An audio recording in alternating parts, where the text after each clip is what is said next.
Hi folks, David Waring here again with InformedTrades.com and today's lesson of the day. In yesterday's lesson we began our discussion on the components which make up the U.S. economy and how each of these relate to trading with a look at the natural resources and labor force components of the U.S. economy. In today's lesson, we're going to further this discussion with a look at the government and private sector components and how each of these relate to trading.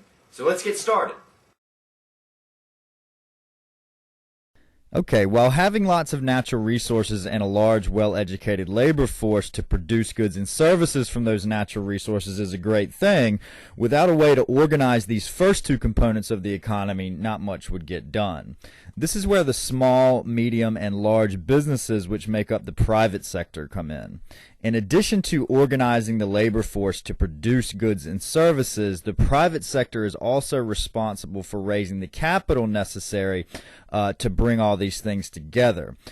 They do this through private investors, commercial banks, and the capital markets such as the bond and stock market.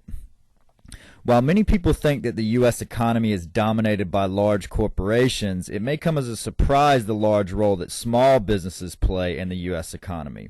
According to the Department of State, of the nearly 26 million firms in the United States, most are very small. 97.5% have fewer than 20 employees, yet cumulatively these firms account for half of our non-farm or non-agriculture real gross domestic product, which basically means they account for half of the output of the economy, not including agriculture, and they've generated 60 to 80% of the net new jobs over the past decade. So you can see there that the small business plays a very important role in the U.S. economy.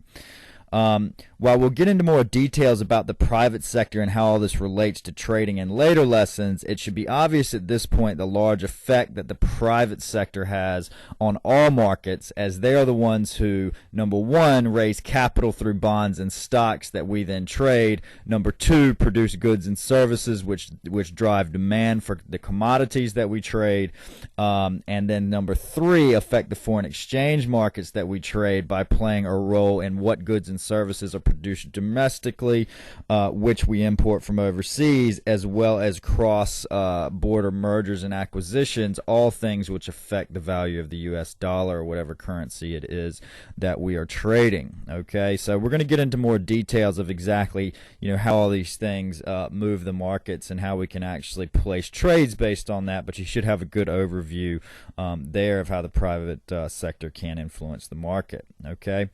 The fourth component that I'm going to discuss here is the role that government plays in the U.S. economy.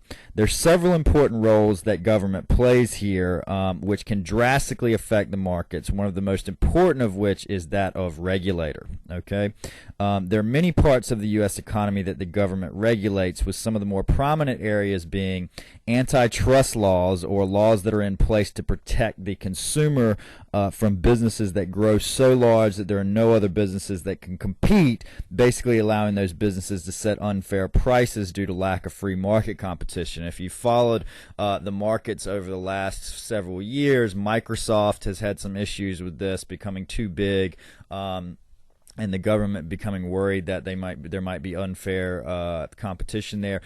Google recently, with their purchase of DoubleClick, there were some antitrust issues there that they had to work out to get that deal approved. So this plays a prominent role in the markets as well here.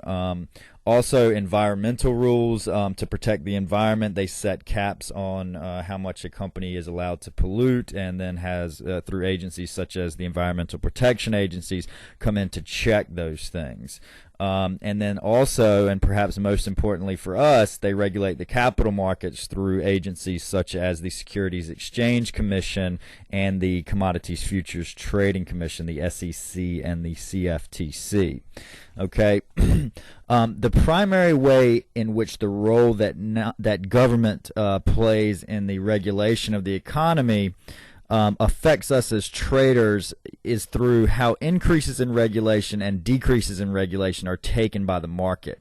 In general, anything that makes it easier to do business, which normally means less regulation, is going to be seen as a positive for the market, and the market's going to rally on that. Anything that is seen as potentially making it harder to do business, which is normally associated with more regulation, is going to be negative for the economy in general and going to cause markets to sell off. So anytime there's talk of more government regulation or more government intervention, normally that is looked at as a bad thing. But that's our lesson for today. And tomorrow's lesson, we're going to continue our discussion on the role that government plays in the economy and how this relates to trading, with a discussion on fiscal policy and how government spending and taxes affect the market. So I hope to see you in that lesson. As always, if you have any questions or comments, please feel free to leave them in the comments section below, and good luck with your trading.